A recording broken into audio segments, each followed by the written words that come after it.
Glória a Deus. A graça e a paz, queridas. Tudo bem com vocês? Amém. Falei com o pessoal que não me passaram a paleta, então eu peguei a peça mais colorida que eu tinha. Não é, gente? Tem no jardim, a minha cor está ali, ó, misturada com rosa, olha ali, tá vendo? Ô, gente, mas que bom. Mulher, quando a gente se reúne, Deus faz alguma coisa, não faz? Gente, eu creio nisso tão intensamente, porque nós, mulheres, fomos dotadas de muitas possibilidades. O Senhor olha para o homem na criação e Ele diz, não é bom que o homem esteja só. Não é bom que ele esteja só. Eu far-lhe-ei uma auxiliadora que lhe seja idônea. Essa palavra auxiliadora, no original, é Ezer. Ezer é a mesma palavra usada para definir o próprio Deus. No Salmo 46, se eu não estou enganada. O Senhor é o nosso auxílio, socorro bem presente na hora da angústia. Então, a mesma palavra usada para definir a mulher, lá em Gênesis, também é usada pelo salmista para definir a pessoa de Deus. Ezer não significa... a tradução, né? Quando você pega do hebraico, do grego, para traduzir para o português, muitas vezes o significado é muito mais amplo, mas os tradutores encontram a melhor palavra.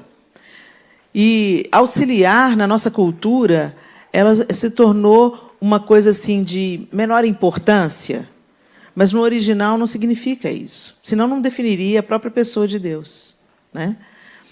E idônea, que é a palavra que foi traduzido, né? Ezer foi traduzido como auxiliadora idônea. Idônea é apta, capaz, competente e moralmente correta. Então, a gente já vê por aí que não é algo de segunda categoria. É algo elevado, diferente do homem, mas não para disputar com poder com o homem, mas para resolver, ajudá-lo a resolver o que ele não poderia resolver sozinho, né? Então, Deus sempre pensou a união entre um homem e uma mulher como uma união de soluções, uma união perfeita, uma união onde um não compete poder com o outro. A própria pessoa da Trindade é uma inspiração para essa união. Você não vê Deus Pai, Deus Filho, Deus Espírito Santo. Não há sombra de competição entre eles. É um Deus, um Deus. Não são três deuses, é um Deus, Pai, Filho e Espírito Santo. A união entre eles é plena, perfeita. Não há um que se destaca mais, não há um que é melhor do que o outro. E como o homem foi feito à sua imagem e semelhança, eu penso que Deus, quando criou a mulher para o homem, criou nesse modelo, que eles sejam um só. Ele fala exatamente isso, deixa o homem pai e mãe, una-se à sua mulher e sejam uma só carne. É muito elevado. Gente, o nosso cérebro ele é muito pequeno para processar toda a beleza do plano de Deus. Os cientistas dizem que a gente só usa 10% da nossa capacidade cerebral. E olha o estrago que a gente está fazendo com 10%. Né? Olha como o ser humano consegue se tornar inimigo de Deus com 10%. Quantas armas, quanta miséria, quanta tristeza, quanta tragédia o homem consegue produzir com só 10%. Então, eu tenho cá para mim que esses 10% foi uma trava que Deus colocou depois da queda. Entendeu? Ixi, deixa eu colocar a trava aqui. Porque se tiver a plenitude do que... Né? E eu penso que no corpo glorificado que a gente vai receber... Uau, gente, eu gosto muito de pensar nisso. Porque aqueles que morreram em Cristo, eles ainda não têm o corpo glorificado. Esse corpo glorificado, eles só vão receber quando Jesus voltar.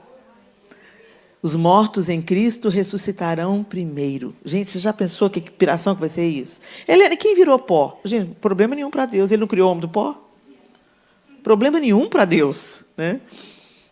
Nós vamos receber um corpo glorificado. E eu gosto de pensar que esse corpo glorificado, às vezes a gente pensa que o conhecimento pleno que a gente vai ter, que nada que está oculto vai permanecer oculto, que tudo vai ser revelado, a gente pensa que vai ter o telão, né? O telão do dia final. E a gente vai... Não, tem até meme com isso, né? Não lembro disso, não. Pior que eu fiz isso sim. Né? Na verdade, eu penso que esse conhecimento pleno... Vamos fazer uma comparação com a palavreado que a gente tem hoje. Né? Vai ser o download do conhecimento. Conheceremos como somos conhecidos. Você já pensou que coisa magnífica é isso?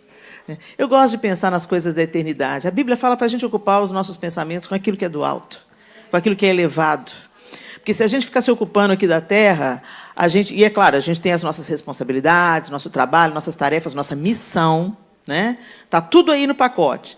Mas isso tudo flui muito mais quando a gente tem a nossa cabeça na eternidade, a esperança da eternidade, a esperança da volta de Jesus, a esperança de que o Senhor vai restaurar todas as coisas e já não haverá mais choro, né? Ultimamente as pessoas estão cantando, cantando músicas antigas, né? E a Júlia Vitória acabou de regravar, né? Morte e choro, tristeza e dor, nunca mais. Gente, é muito bom a gente cantar isso, né? Que bom que a gente voltou a cantar sobre isso. Porque a gente estava tão envolvido com a nossa vidinha terrena que tinha até gente falando assim, não, Jesus, deixa eu casar primeiro para depois o Senhor voltar.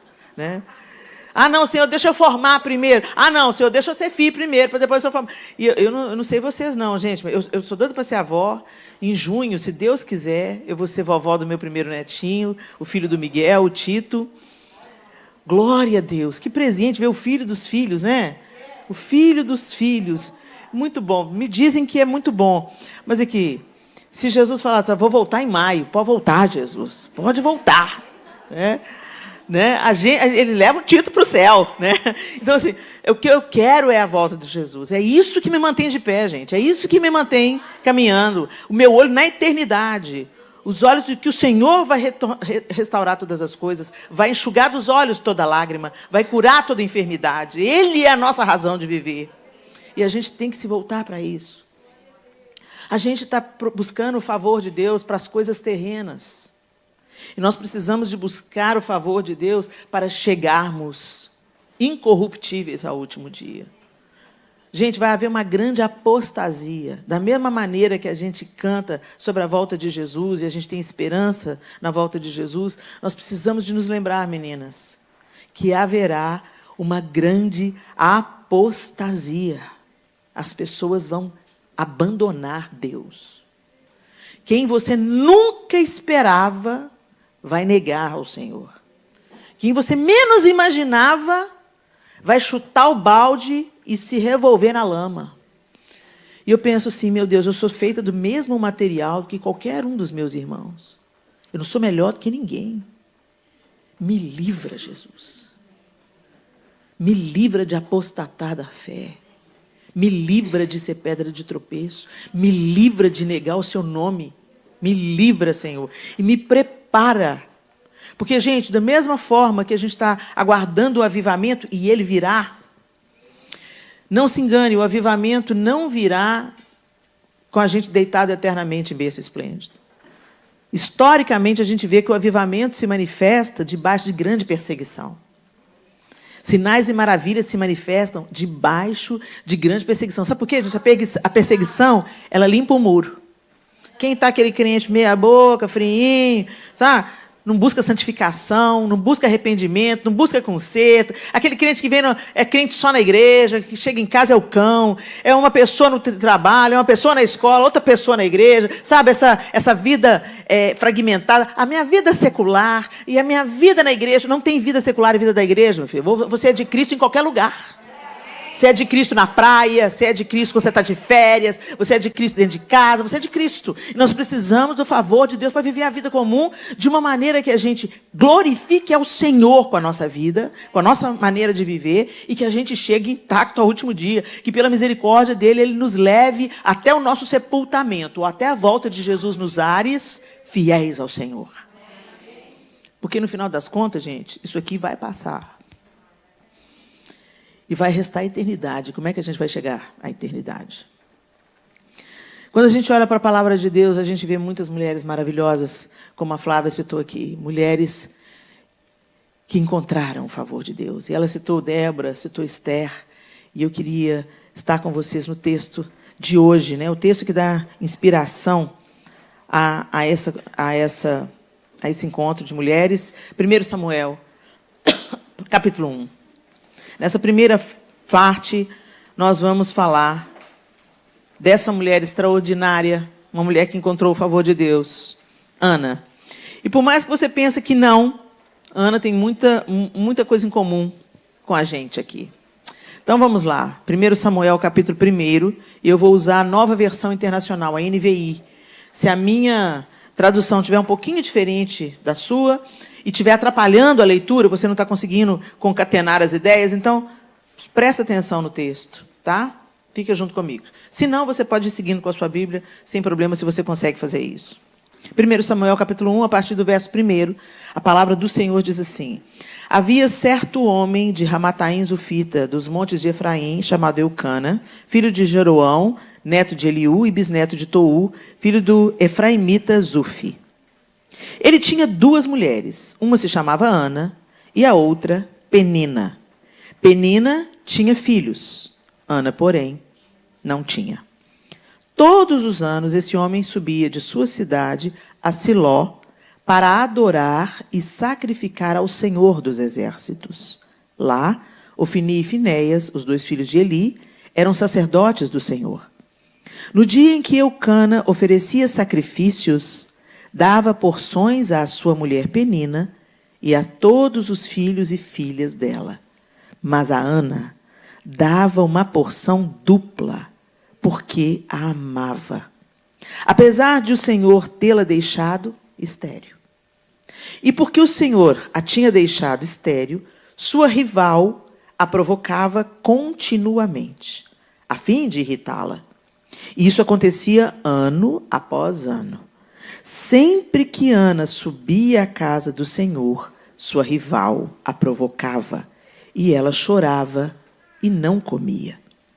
Eucana, seu marido, lhe perguntava: Ana, por que você está chorando? Por que não come? Por que está triste? Será que eu não sou melhor para você do que 10 filhos? Certa vez, quando terminou de comer e beber em Siló, estando o sacerdote Eli sentado numa cadeira junto à entrada do santuário do Senhor, Ana se levantou e, com a alma amargurada, chorou muito e orou ao Senhor. E fez um voto, dizendo: ó Senhor dos Exércitos, se tu deres atenção à humilhação de tua serva, te lembrares de mim e não te esqueceres de tua serva, mas lhe deres um filho, então eu o dedicarei ao Senhor por todos os dias de sua vida. E o seu cabelo e sua barba nunca serão cortados. Enquanto ela continuava a orar diante do Senhor, ele observava sua boca. Como Ana orava silenciosamente, seus lábios se mexiam, mas não se ouvia sua voz. Então Eli pensou que ela estivesse embriagada e lhe disse: até quando você continuará embriagada? Abandone o vinho. Ana respondeu: não se trata disso, meu senhor. Sou uma mulher muito angustiada. Não bebi vinho nem bebida fermentada. Eu estava derramando minha alma diante do Senhor. Não julgues tua serva uma mulher vadia. Estou orando aqui até agora por causa de minha grande angústia e tristeza. Eli respondeu: vá em paz, e que o Deus de Israel conceda a você o que pediu. Ela disse: espero que sejas benevolente para com tua serva. Então ela seguiu seu caminho, comeu, e seu rosto já não estava mais abatido. Na manhã seguinte, eles se levantaram e adoraram o Senhor. Então voltaram para casa em Ramá. Eucana teve relações com sua mulher Ana, e o Senhor se lembrou dela.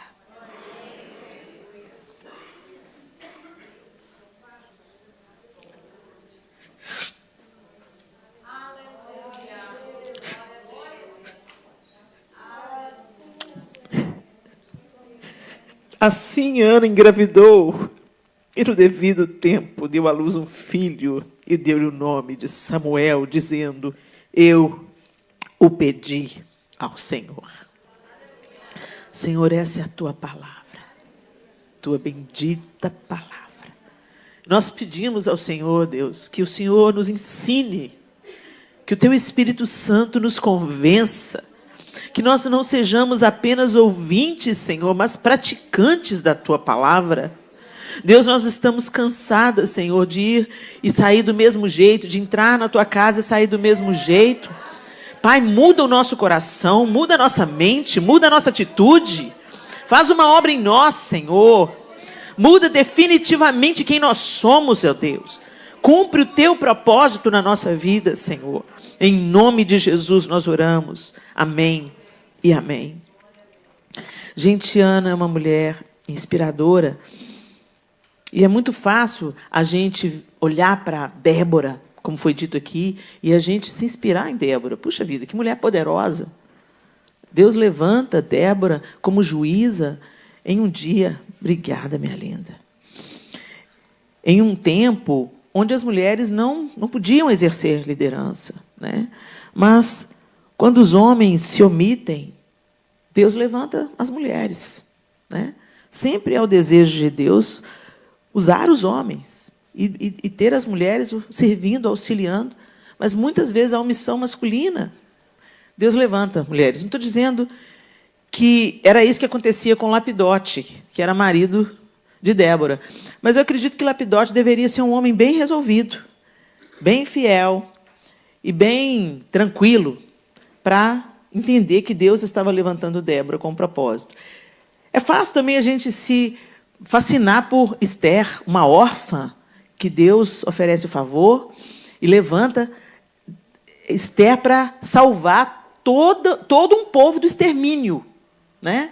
Uma coisa linda o que Deus fez através da vida de Esther, uma rainha posicionada na hora certa, do jeito certo, uma mulher que se preparou com jejum, com oração, e foi lá e achou o favor do rei, e esse favor veio sobre todo o seu povo. É fácil também a gente, até um pouco mais raro, mas talvez a gente também se inspire em Raabe, uma mulher que era prostituta e que achou o favor do Senhor porque ela reconheceu com a boca dela: eu sei que o Senhor entregou a vocês essa terra, eu sei que o Deus de vocês é Deus em cima no céu e Deus embaixo na terra. Só essa confissão de Raabe mudou o destino dela. Ela deixou de ser prostituta, salvou toda a sua casa, seus pais, seus irmãos, e ainda entrou na linhagem do Messias. Aí é inspirador demais, né? A gente fica empolgada com as histórias dessas. Se Deus usou a vida de uma Raabe, eu também estou na fila, né? Mas aí a gente olha para Ana. E a gente pensa, uma mulher angustiada. Uma mulher triste. Uma mulher perdendo. Perdendo. Nós somos uma geração muito visual. A gente julga muito o sucesso da outra por aquilo que ela aparenta. Algumas julgam pela aparência da bolsa, da marca, da roupa, dos pounds em cima da balança. Cada uma julga aí de um jeito conforme o seu próprio padrão. Outras, com uma pseudo-espiritualidade, julgam assim: deixa eu ver se ela é espiritual mesmo. Deixa eu ver se ela tem aparência de espiritual.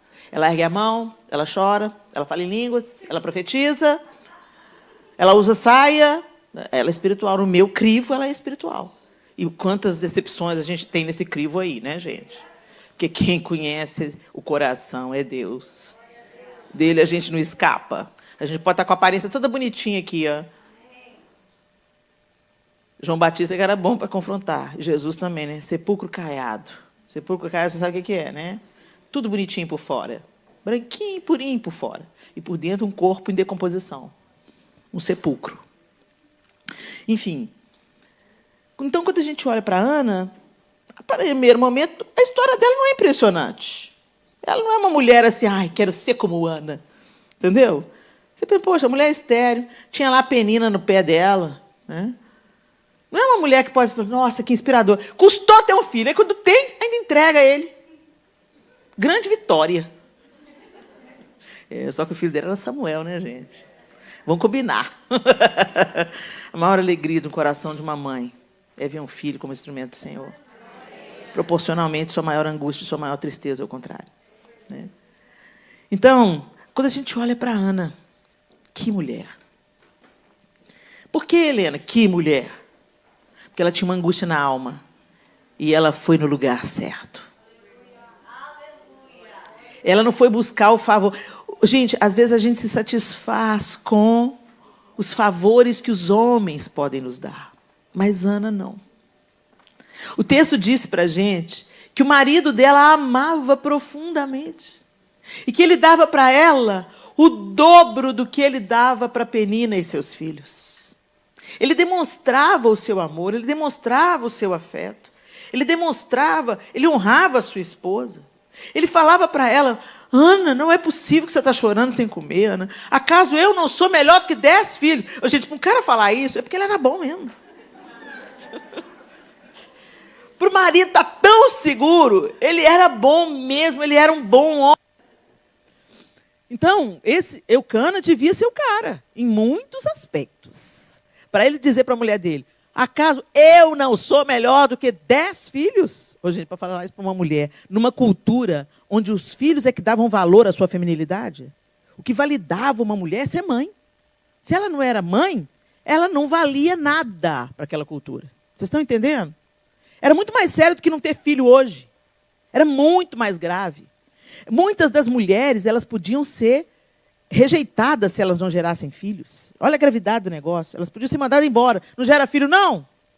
Pode ir embora. Hoje, ainda no mundo, gente, há culturas assim no mundo hoje. Se a mulher casa com o cara, hoje, tá? Século XXI, casa com o marido, e em um ano ela não tem filho, a sogra já começa a falar: o que aconteceu? O que você está comendo de graça? É sério o negócio. Agora, você imagina isso naquele tempo. A cobrança, os olhares. Ah lá, deve ser uma amaldiçoada. Se Deus cerrou a madre, boa bisca não é. Porque sempre tem alguém achando que pode julgar outro. Sempre tem, sempre vai ter, tá, gente? O mundo vai acabar, ainda vai ter gente assim: deixa eu ver. A gente não sabe de nada, gente. Quem sabe da história do início ao fim é Deus. Por isso que só Ele é o juiz. A gente pode julgar no sentido de discernir o que é certo e o que é errado e escolher o que é certo. Mas só Deus conhece a história por trás de cada coração. Então, só Ele diz o que é e o que não é. A gente pode ter até uma suspeita, mas fica caladinho para Jesus te dar vitória. Tá? Guarda a sua suspeita para você mesmo, porque o nosso telhado é de vidro. Hoje você está falando da vida do outro, amanhã o negócio está batendo na sua porta. Bom, mas enfim. E essa mulher tinha a recompensa de um marido que a amava. Ele dava a ela porção dobrada. Ele se preocupava com o bem-estar dela. Ele disse: por que você está chorando? Por que você não come? Procurando cuidar dela da melhor maneira. Isso poderia satisfazer Ana. Porque, gente, honestamente, se a gente tem um bom casamento, a pessoa pode estar falando assim: você engordou. Se o seu marido está satisfeito com você, você se sente segura. É ou não é? Só você sabe o relacionamento que você tem com o seu marido. Então, se ele está te validando, se ele está gostando de você, se ele está te aprovando, se ele está te elogiando e tudo, você fica bem, né? Mas isso não foi suficiente para Ana. Ela recebeu o favor do seu marido, mas ela queria o favor de Deus. E, gente, proporcionalmente, a gente pode ser validado por todo mundo. A gente pode ser muito bem quisto por muita gente. A gente pode ser aprovado por muitas pessoas. As pessoas podem achar a gente uma mulher maravilhosa, uma profissional super competente, uma mãe exemplar, uma esposa maravilhosa. A gente pode ser validado por todo mundo. Mas se nós não somos validados pelo Senhor, se nós não encontramos o favor de Deus, se não é o favor de Deus sobre nós, gente, todo o nosso esforço é vão. Por isso que tem um tanto de gente milionário, bem de vida, bem casado, com os filhos bem criados, que tem um vazio enorme dentro de si. De repente conquistou tudo que sempre sonhou. Mas quando chegou lá, viu que era só barulho. Viu que era só casca. E continuou com um vazio existencial dentro. Ana está dizendo aqui no texto que ela estava amargurada. E ela vai onde? Ela vai aos pés do Senhor. O texto diz para a gente também que todo ano era a mesma lenga-lenga. Todo ano era a mesma lenga-lenga. Então, para o texto falar isso todo ano, a gente não sabe quantos anos. Mas pensa comigo. Penina tinha filhos e filhas, no plural. Filhos e filhas. Um bebê para ser gerado é 9 meses. E todo ano ela ficava afrontando Ana, Penina afrontava Ana com seus filhos e filhas. Então, vou colocar aí, no mínimo, 4 anos. No mínimo, vamos supor, 4 filhos. 2 meninas e 2 meninos. 4 anos, vamos colocar aí, por baixo. E toda vez que ia subir para sacrificar ao Senhor, era aquela lenga-lenga. Ana já estava cansada. Como muitas de nós aqui. Talvez você tenha buscado o favor do Senhor para uma situação há anos. Talvez você tenha clamado por um casamento difícil há anos. Por um cônjuge complicado há anos. Talvez você tenha uma relação difícil com seus pais, com a sua família de origem. E você, às vezes, você pensa, não, nem ligo mais, varri para debaixo do tapete. Não é essa a vontade de Deus. A vontade de Deus é resolver as questões. Porque você pode imaginar que está debaixo do tapete. Não está. Quando a gente tem situações na nossa família de origem não resolvidas, isso vai reverberar nas relações que a gente tem hoje. Não se engane. Tem muita gente que está adoentada no corpo por causa de problemas não resolvidos na alma. Tem muita gente que está cativo nos relacionamentos hoje, no casamento, na relação com os filhos hoje, porque tem coisas não resolvidas com os pais. Não se engane. Coisas que não são resolvidas, elas vão aparecer de outro jeito. Elas vão vir à tona de outro jeito. Questões não resolvidas se tornam sintomas. Então, nós precisamos de buscar o favor de Deus para haver cura no nosso passado. Para haver cura de toda a amargura, de toda a falta de perdão. Durante muitos anos, eu varri para debaixo do tapete a história do abuso sexual. Eu fui molestada sexualmente dos 3 anos de idade aos 11 anos de idade. Eu era praticamente um bebê quando eu comecei a ser molestada. E isso marcou a minha vida de uma maneira muito radical e muito negativa. E ela já estava começando a adoecer meu casamento, porque eu não conseguia me entregar para o meu marido por causa de todas as memórias do meu passado. E às vezes, quando eu lembrava, assim, eu até sacudia a cabeça, assim, ó, como se sacudir a cabeça fosse jogar o pensamento para fora. Às vezes eu não quero pensar nisso, não. E, na verdade, você não está resolvendo, você só está jogando a sujeira para debaixo do tapete. Não significa que você não está vendo a sujeira, que ela não esteja lá, causando dano, causando bolor, causando mau cheiro. A gente tem que levar as nossas questões diante de Deus, como Ana levou. É isso que fez a diferença. É isso que trouxe alívio para a sua dor. E isso é tão evidente aqui, que ela está amargurada, angustiada, triste. O texto diz isso tudo para a gente. E ela vai diante de Deus. E ela chora diante de Deus e ela faz um voto ao Senhor. A alma amargurada chorou muito e orou ao Senhor. Ó Senhor dos exércitos, se tu deres atenção à humilhação de tua serva. Ela estava fazendo drama, não, gente, ela estava falando sério. Porque para uma mulher não ter filhos era humilhante. É como se ela não prestasse para nada. Fosse uma imprestável. Essa é a palavra. Hoje, uma mulher que não tem filhos, ela trabalha, ela adota, ela faz tantas outras coisas. Nesse contexto aqui, não. Inclusive, os filhos representavam a sua dignidade e a sua garantia de futuro. Por isso que Jesus ressuscitou o filho da viúva de Naim. Porque era filho único. Essa viúva ia ficar completamente à mercê, sem um filho cuidando dela. Então, o filho, ele não era apenas um troféu a ser exibido. Ele era a garantia de um futuro protegido, de uma velhice protegida. Se o meu marido faltar, o meu filho vai cuidar de mim. Então, era muito sério. Era uma sensação de desamparo. E muitas de nós conseguimos resolver questões sociais que nessa época não tinham soluções. Então, eu me torno viúva, eu continuo trabalhando. Eu posso produzir, eu posso trazer o meu próprio sustento. Muitas de nós aqui hoje não precisamos necessariamente do nosso marido financeiramente. Mas e o desamparo emocional? E o desamparo espiritual?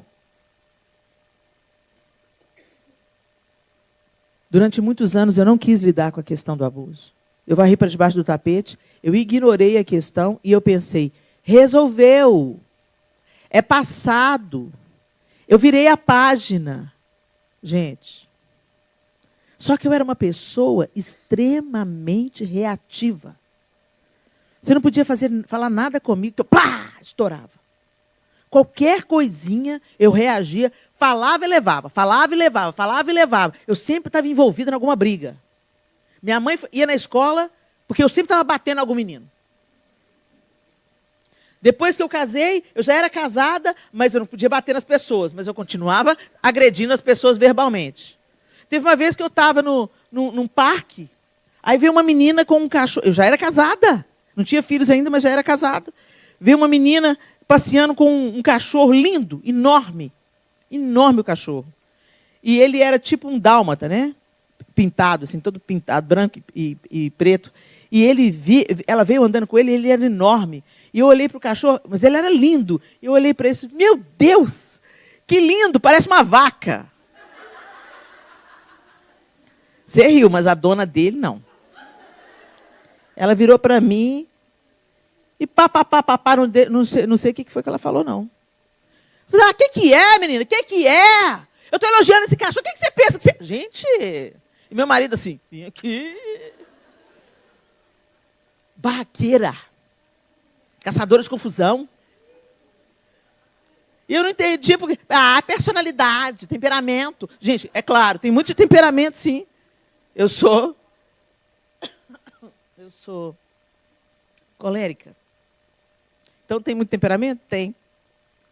Mas não justifica que você saia fazendo barraco com o povo, não, gente. Imagina se todo colérico saísse quebrando pau. Não tinha a ver com ser colérico, tinha a ver com uma ferida não resolvida, com uma amargura não tratada, com algo não denunciado diante de Deus e falado, me ajuda, eu não consigo sair disso sozinho. Eu preciso do seu favor para eu perdoar o meu abusador. Eu preciso do seu favor para receber a bênção que é o meu casamento e o meu marido. Eu preciso do seu favor para te reconhecer em todos os meus caminhos. Eu preciso do seu favor para sarar as feridas da minha alma, para que eu deixe de ser uma pessoa facilmente manipulável nas mãos de Satanás. Eu preciso ser uma flecha certeira nas suas mãos. E não uma ferramenta, um instrumento do capeta. Que é isso que acontece, gente. O diabo nos manipula através das nossas feridas, das nossas rejeições. Você quer competir com todo mundo e você pensa que é porque você é muito competitiva. Não, porque você é ferida, emperebada. Se sente rejeitada. A minha mãe me rejeitou, minha avó me rejeitou, falaram que não ia dar nada na vida. Vou mostrar para eles que eu não vou dar nada na vida. Você está tentando passar na vida, perdendo o seu tempo, perdendo o melhor da vida, porque você está tentando provar para quem nem gosta de você que você venceu. Mas não gosta de mim, Helena. Está tudo bem não gostar de você, querida. Jesus gosta. Gente, essa é a realidade quando Deus nos cura da rejeição. Você não gosta que as pessoas não gostem de você, mas paciência, você não é unanimidade. Se o nosso mestre foi rejeitado, e ele era o amor personificado, quem sou eu na fila do pão para ser querida por todos? Se o meu mestre amou e deu a vida dele, amou até o fim, amou de maneira perfeita, foi humilhado, rejeitado, esbofeteado, cuspido. Quem sou eu? Mas quando a gente entende esse amor de Deus que nos cura, que nos transforma, que nos autoriza, está tudo bem os outros não gostar da gente, gente. Está tudo bem. Isso não impede você de gostar de quem não gosta de você. Sirva quem não gosta de você. Abençoa quem não gosta de você. Isso é amor. É isso que Jesus estava falando. Ame o seu inimigo. Amar o inimigo não é gostar dele, não, gente. Jesus não pediu para você ser hipócrita, não. Ele está pisando no meu pescoço, eu estou amando ele. Não. Amar o próximo é tratar o próximo da maneira que você gosta de ser tratado. E isso qualquer pessoa você pode fazer, e você pode fazer com qualquer pessoa. Você pode tratar com dignidade e respeito, mesmo com quem você não concorda. Você não precisa de aprovar e aplaudir o outro para você amar o outro. Você não precisa de concordar com o outro para você amar o outro. Você não precisa de gostar de estar com o outro para você amar o outro. Vocês estão entendendo? E quando a gente é alcançado por esse amor de Deus, a primeira coisa que Ele vai tratando na gente é isso. Você perde o desejo de ser unanimidade. Você não tem que provar nada para ninguém. Você não tem que mostrar que você venceu na vida, coisíssima nenhuma. Você vai vivendo a sua vida da melhor maneira que você pode viver, desfrutando cada dia, vivendo o modelo que Deus tem para você, curtindo aquilo que Ele entregou nas suas mãos, confiando que Ele te deu aquilo que você dá conta e trabalhando da melhor maneira e fazendo multiplicar e não enterrando aquilo que Ele te deu. Mas quantas vezes Deus te mandou ir para sul, você vai para o norte. Manda ir para leste, você vai para oeste. Tudo na tentativa desesperada de ser aprovada por alguém. Tudo na tentativa desesperada para você mostrar para o mundo que você venceu. Uma busca num saquetel furado, gente. Nunca se sacia, nunca se satisfaz, nunca está bom, nunca é suficiente, nunca. E você está trabalhando, se gastando, cansada, exausta e acumulando funções, acumulando trabalhos, acumulando dívidas, acumulando. Jesus falou que o fardo dele é leve. Então por que a gente está andando tão pesada? Tão cambaleante?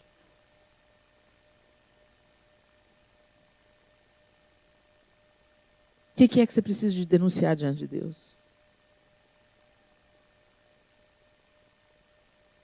Uma relação abusiva no passado? Um abandono? Um casamento terminado? Um divórcio? Não, já resolvi. Resolveu mesmo? Um pai que te molestou? Que te bateu demais? Uma mãe que não te deu moral? Que entrou em competição com você? Palavras duras de quem você esperava acolhimento? Um filho que se rebelou, chutou o balde. Nós precisamos de levar as nossas causas ao Senhor e buscar o favor dEle. Foi isso que curou o coração de Ana. Talvez, gente, nesses anos que antecederam a resposta de Deus, o que estava no coração de Ana? Raiva de Penina? Desejo de vingança? Angústia e depressão, achando que Deus não era justo o suficiente com ela? O texto diz 2 vezes, Deus a deixou estéril. Deus a deixou estéril. Porque Deus é que dá filhos, né, gente? Então, facilmente você fala, Deus é que deixou estéril. Será que isso também estava na cabecinha dela? Deus me deixou estéril. Deus me deixou estéril. Tem gente que tem ressentimento de Deus. Ah, não, porque se Deus me amasse mesmo, Helena, não tinha permitido isso acontecer comigo.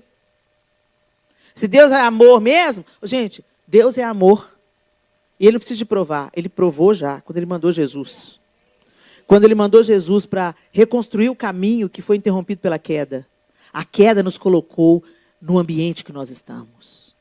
O distanciamento de Deus criou o mundo que Ele é hoje, do jeito que Ele é hoje. O mundo foi entregue nas mãos de Satanás. Os homens o entregaram a Satanás. Mas Jesus vem aí reivindicar o que é dele. Até lá, voltar para o Senhor, se converter ao Senhor, é sair do domínio de Satanás. Vocês estão entendendo? É ser transportado do império das trevas para o filho do seu amor. É lindo esse texto que diz, Ele nos transportou do império das trevas para o reino do filho do seu amor. É isso que Deus faz com a gente. Então você não é mais escravo do pecado, você não é mais escravo do diabo, das questões desse mundo, mas elas ainda te atingem. Mas agora Deus vai fazer com que todas as coisas cooperem conjuntamente para o seu bem. Até aquilo que é ruim que te acontecer, Deus vai reverter para o bem. Quantas dores me fortaleceram? Me fortalecem até hoje. Quando eu estou angustiada, hoje mesmo eu fiz uma oração. Eu sei que o Senhor está me fortalecendo. Eu sei que o Senhor está me fortalecendo. Eu só consegui falar isso. Eu sei que o Senhor está me fortalecendo. Eu sei que o Senhor está me fortalecendo. Porque o Senhor me ama. Então, se eu estou passando pela aflição, foi Ele que planejou a aflição? Não. Eu passo a aflição porque eu estou no mundo. E Jesus já me preveniu, no mundo tereis aflições. Mas Ele continua, mas tenha de bom ânimo. Eu venci.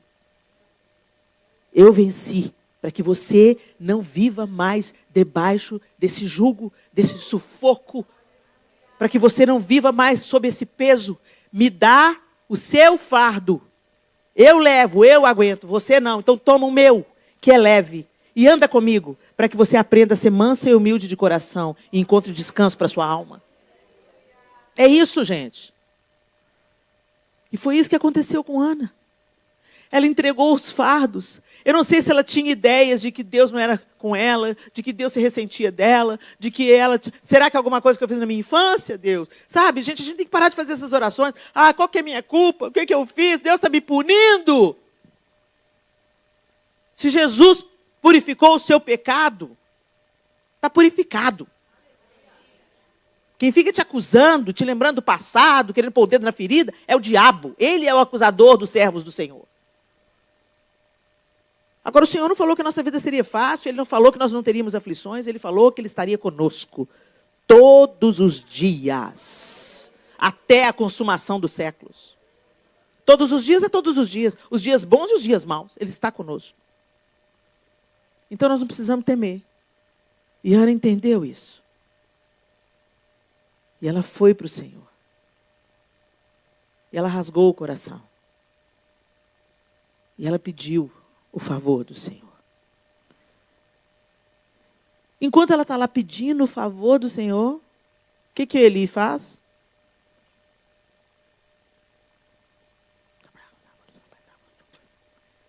O que essa mulher bebeu? Essa mulher está tonta. Essa hora da manhã. Gente, sempre vai ter alguém que vai te olhar de fora e vai tirar suas conclusões a seu respeito. Sempre vai ter. Nunca vai deixar de ter. Entenda isso. Se estiver lá rompendo na sua vida, vai ter alguém falando... Você viu fulano? Sempre vai ter. Mas o legal é que a Ana, ela não se deteve nisso. Ela falou, não, Senhor, não pensa mal de mim, não sou vadia, não. Estou orando ao Senhor. Porque eu estou angustiada, eu estou amargurada na minha alma. Eu estou orando ao Senhor. E ela falou de um jeito tão doce. Ela podia ter erguido e falado assim, o que você está falando, seu velho? Você não dá conta nem de ser seus filhos, seu Finício e Finés aí, que está dando trabalho? Cala sua boca. Podia, né? De repente, Ana era uma antiga Helena, né? Sei lá. Mas ela falou assim, não é nada disso, não. O senhor está equivocado, não sou vadia, não me julgue uma vadia. Eu estou orando, angustiada. E ela falou de um jeito que o próprio Eli mudou o olhar dele. Ele falou que o Senhor escute o seu clamor. E o texto termina dizendo que ela se levantou, comeu, e o rosto dela já não estava mais entristecido. Eli fala para ela, vai em paz, e que o Deus de Israel conceda a você o que pediu. Ela disse, espero que sejas benevolente para com a tua serva. Então, ela seguiu seu caminho, comeu, e seu rosto já não estava mais abatido. Gente, a gente ficar triste é humano. Sabe? A gente chorar é humano. Deus nos deu emoções para ser alívio. Né? Sai pelo olho. É bom. que o que não sai pelo olho em forma de lágrima pode empedrecer o seu coração, ele vira de pedra. Então, o choro é uma bênção. A palavra de Deus diz que bem-aventurados são os que choram, porque serão consolados. Né? E o choro pode durar uma noite, mas a alegria vem pela manhã. A estação está difícil hoje, amanhã vira. E principalmente para a gente, porque o nosso final não é o final. Gente, o nosso final não é o final. Se eu morrer, não é o meu final. Gente, a gente precisa de, sabe, olhar só assim e falar assim, amém, só daqui para fora. Você tem que entender isso. Você tem que entender. Eu tenho amigos que não são evangélicos. São kardecistas. O testemunho de vida deles é impecável. São queridos, são íntegros. E eles lidam com a morte com uma serenidade. Porque eles têm um acesso ao mundo espiritual. Não de um jeito que nós julgamos correto, segundo as Escrituras Sagradas. Mas eles têm acesso ao mundo espiritual. E a gente que conhece a verdade através das Escrituras, muitas vezes nos abalamos. Muitas vezes a gente vê a morte como fim. Ok, gente, a morte é o inimigo, o último inimigo a ser vencido, ok?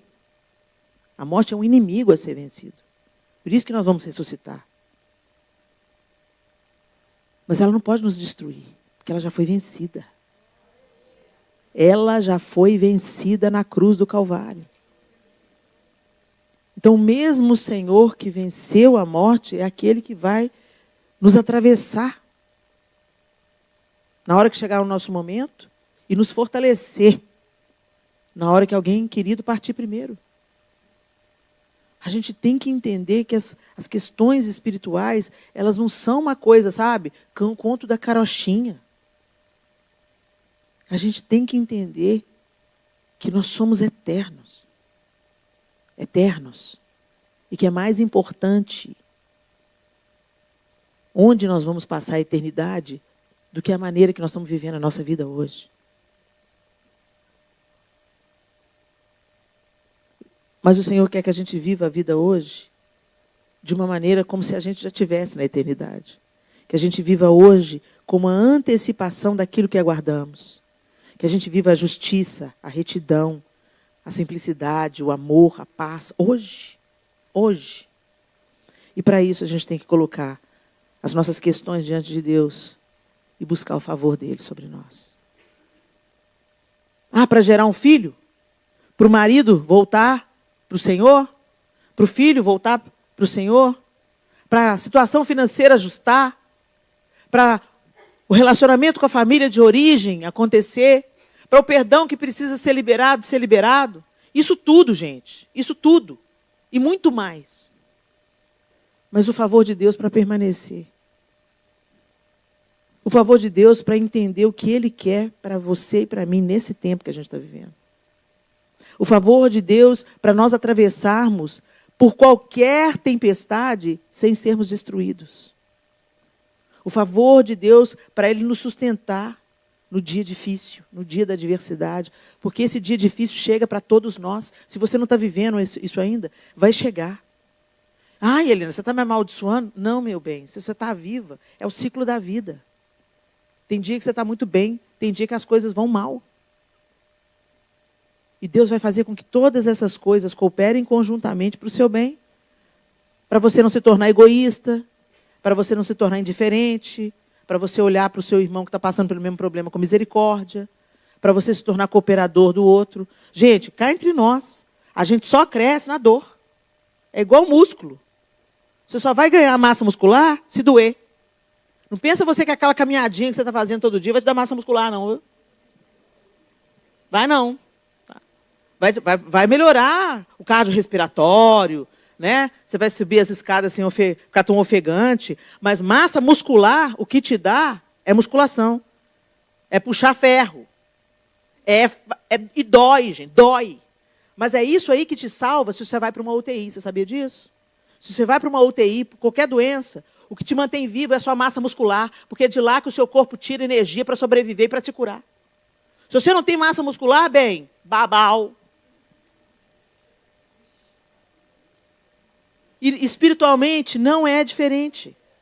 Espiritualmente não é diferente.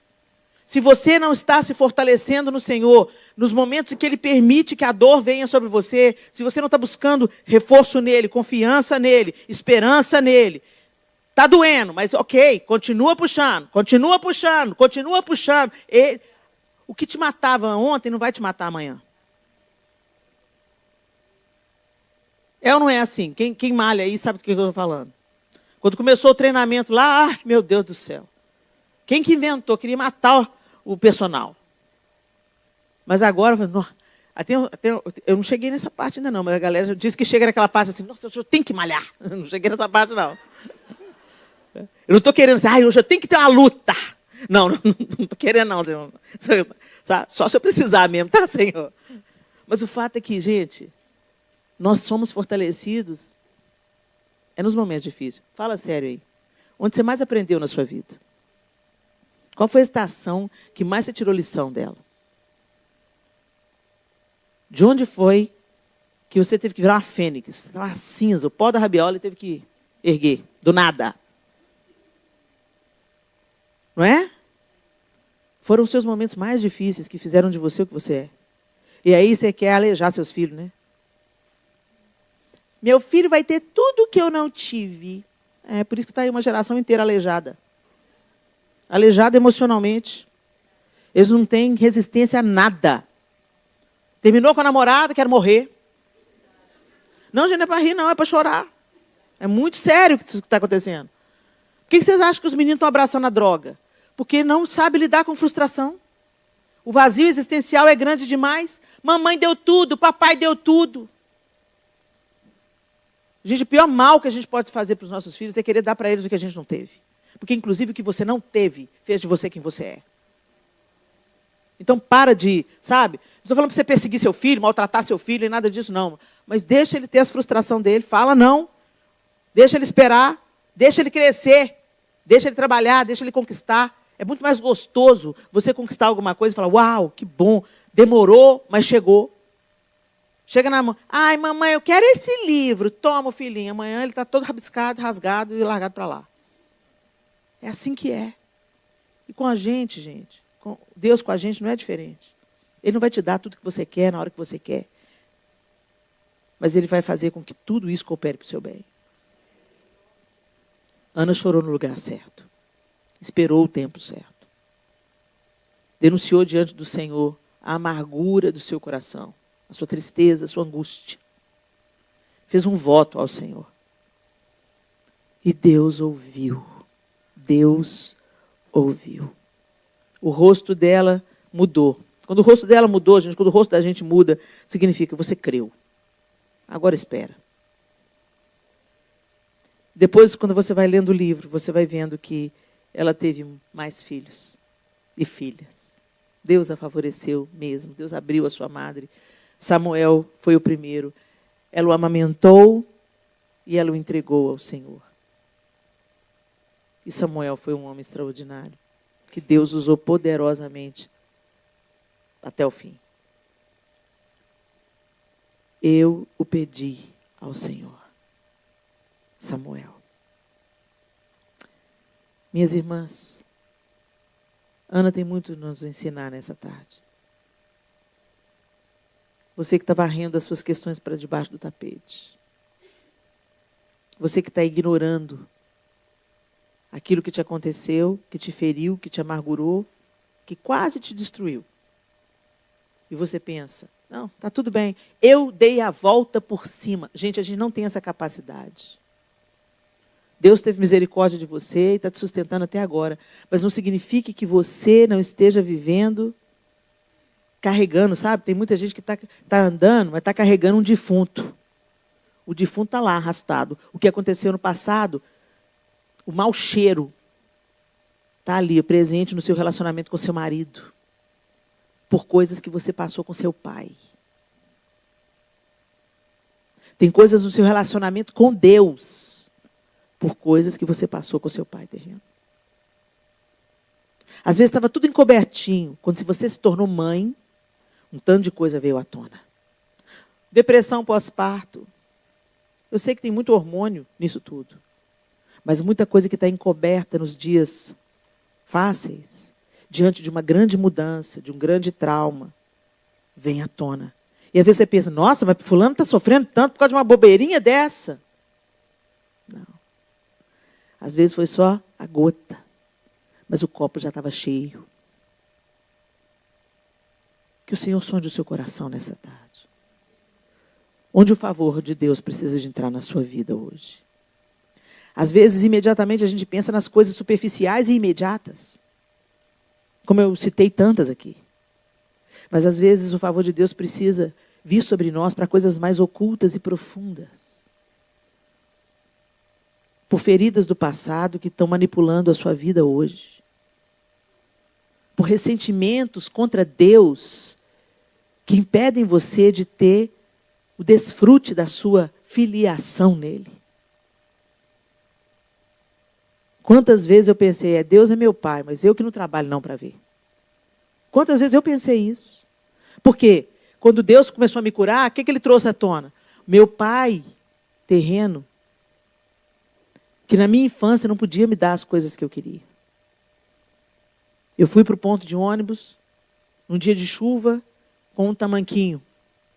Eu tinha o sapato da escola e esse tamanquinho, mas nenhum calçado. E era chuvoso o dia, e eu fui andando, deu andar poucos metros até o ponto de ônibus, toda a minha calça ficou respingada de lama. Meus pés ficaram sujos de lama. Eu fiquei envergonhada quando eu cheguei no ponto de ônibus, e a minha colega da mesma idade estava com uma bota até no joelho, com uma calça jeans linda por dentro da bota. E ela olhou para mim e falou assim, Leninha. E olhou para os meus pés e eu me senti tão envergonhada. Num dia que Deus estava curando a filiação dele, a paternidade dele, a minha filiação, ele me levou nesse episódio. Uma coisa que estava lá, oculta na minha memória, ele me levou lá atrás. E falou assim, você acha que eu não cuido de você, Helena? Você acha que eu não posso prover o que você precisa? Porque o seu pai não podia prover? Porque o seu pai não tinha condições, significa que eu não tenho, Helena?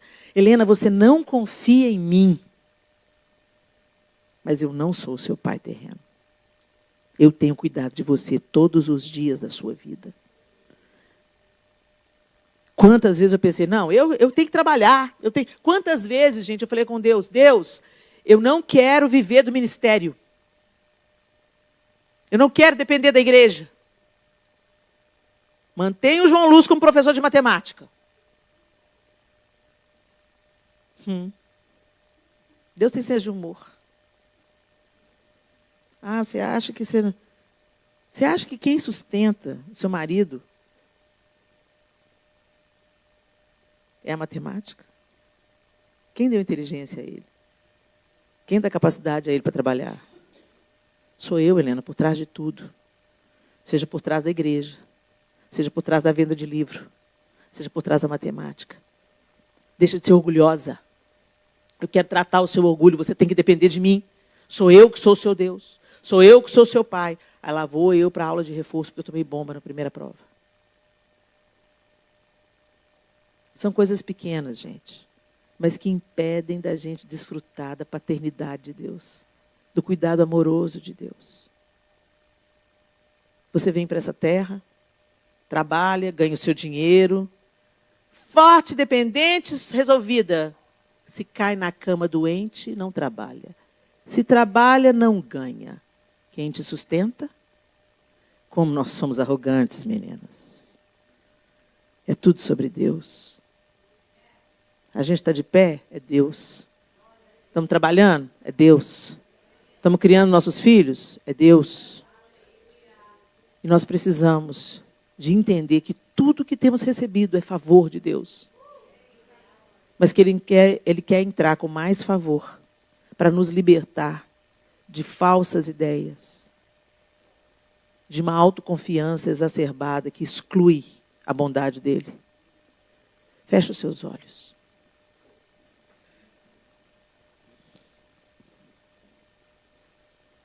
Eu quero que você faça de olhos fechados aí no seu lugar. Um momento muito individual. Faça uma retrospectiva da sua vida.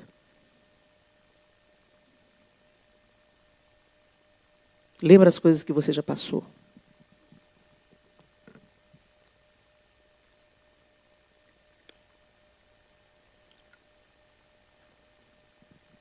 As dores que você já sofreu. As humilhações que já atravessou. As faltas. Não é como um exercício de tortura, gente. É para você contemplar que a misericórdia de Deus te trouxe até aqui.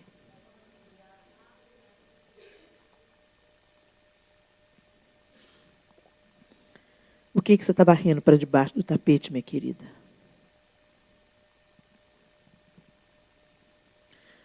Buscando a aprovação das pessoas, o favor das pessoas, mas não buscando o favor de Deus. As pessoas nos suprem por um tempo. Só Deus nos supre plenamente. As pessoas podem ser instrumentos de cura na nossa vida. Mas é Deus quem efetua a cura em nós. Reconhece-o em todos os seus caminhos e Ele endireitará as suas veredas. O homem bom obtém o favor do Senhor, mas o que planeja maldades, o Senhor condena. Provérbios 12, 2. Será que nós temos sido guiadas pela bondade do Senhor? Porque até para a gente exercer bondade, precisamos do favor do Senhor. Será que temos maquinado o mal? Puxado o tapete dos nossos irmãos? Traído, enganado, mentido?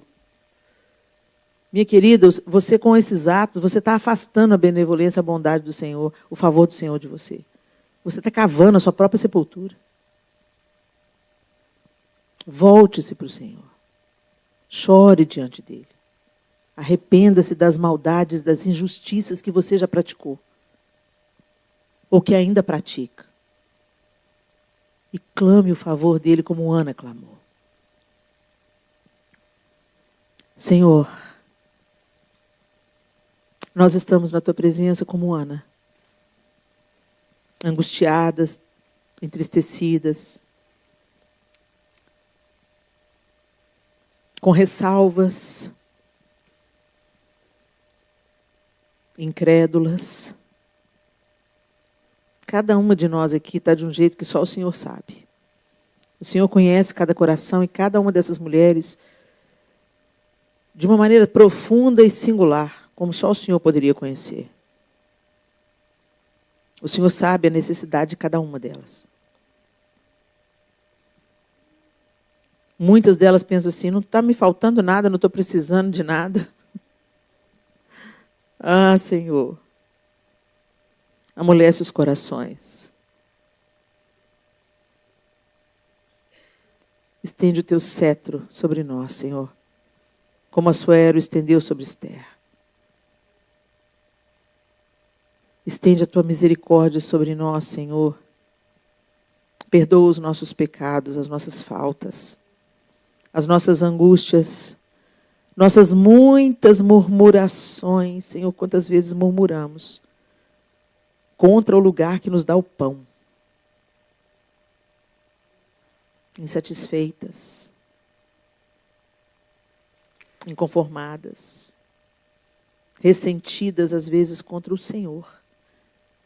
Nos ajuda, Senhor. Espírito de Deus, desvenda o nosso coração para nós mesmas, para nós enxergarmos o nosso estado. E não nos abatermos, mas irmos até o Senhor como Ana foi. Clamarmos ao Senhor como Ana clamou, para recebermos a benevolência do Senhor como Ana recebeu. Mesmo que as pessoas nos julguem bêbadas, inadequadas, exageradas, fanáticas, nós queremos nos derramar na Tua presença, Senhor, como cantamos aqui hoje. diante de Ti, abrimos o nosso coração. Tu és fiel, Senhor, e dizes palavras de amor e esperança sem fim. Nós nos derramamos diante do Senhor nessa tarde, Senhor. Entra naquelas áreas ocultas, aqueles lugares onde a gente varreu nossas tristezas para debaixo do tapete, mas não resolvemos. Senhor, nós queremos trazer diante do Senhor porque nós queremos resolver, queremos perdoar, queremos receber perdão e perdoar. Ajuda-nos, Senhor.